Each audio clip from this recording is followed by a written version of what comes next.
Voting മെഷീനുകൾക്കെതിരായ ആരോപണങ്ങൾ പാടെ തള്ളി തെരഞ്ഞെടുപ്പ് കമ്മീഷൻ. ഇവിഎമ്മിനെതിരായ ആരോപണങ്ങൾ അടിസ്ഥാനരഹിതം. എല്ലാ തെരഞ്ഞെടുപ്പും നടത്തുന്നത് സുതാര്യമായാണ്. ആരോപണങ്ങൾ വേദനിപ്പിച്ചെന്നും മുഖ്യ തെരഞ്ഞെടുപ്പ് കമ്മീഷണർ രാജീവ് കുമാർ പറഞ്ഞു. ഗൗതം അനന്തനാരായണൻ ചേരുന്നു. ഗൗതം, ഡൽഹി നിയമസഭാ തെരഞ്ഞെടുപ്പ് തീയതി പ്രഖ്യാപിക്കവെയാണ് മുഖ്യ തെരഞ്ഞെടുപ്പ് കമ്മീഷന്റെ ഭാഗത്തു നിന്നും ഇവിഎം മെഷീനുകൾക്കെതിരായ ആരോപണങ്ങൾ തള്ളിക്കൊണ്ടുള്ള നിലപാട് വ്യക്തമാക്കൽ വന്നത്. എന്തെല്ലാം കാര്യങ്ങളാണ് അദ്ദേഹം പറഞ്ഞത്?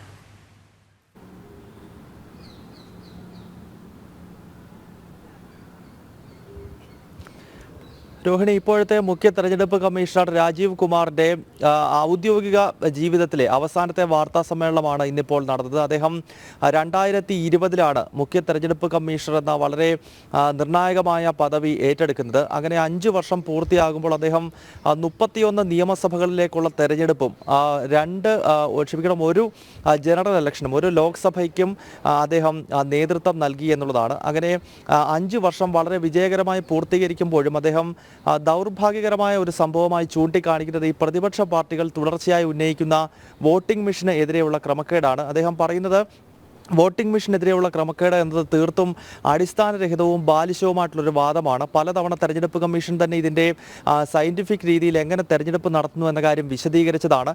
ഒപ്പം രാജ്യത്തെ കോടതികൾ, പ്രത്യേകിച്ച് പരമോന്നത നീതിപീഠമായിട്ടുള്ള സുപ്രീം കോടതി തന്നെ ഇത് ബാലിശവും കേവലം ആളുകളെ വിഡ്ഢികളാക്കുന്ന രീതിയിലുള്ള പ്രചരണവുമാണ് എന്ന രീതിയിൽ ഇത്തരം ഹർജികൾ നൽകുന്നവരെ വിമർശിച്ച ഉണ്ടായി എന്ന കാര്യം കൂടി രാജീവ് കുമാർ ചൂണ്ടിക്കാണിക്കുന്നുണ്ടായിരുന്നു. കഴിഞ്ഞ 5 വർഷക്കാലം വിവിധ തെരഞ്ഞെടുപ്പുകൾക്ക് നേതൃത്വം നൽകുമ്പോൾ ഒരുപാട് കാര്യങ്ങൾ പഠിച്ചു. പക്ഷേ ഈ തെരഞ്ഞെടുപ്പ് രീതിയെ, പ്രത്യേകിച്ച് ഭാരതം പോലെ ലോകത്തിലെ ഏറ്റവും വലിയ ജനാധിപത്യ രാജ്യത്ത് ഇത്രയും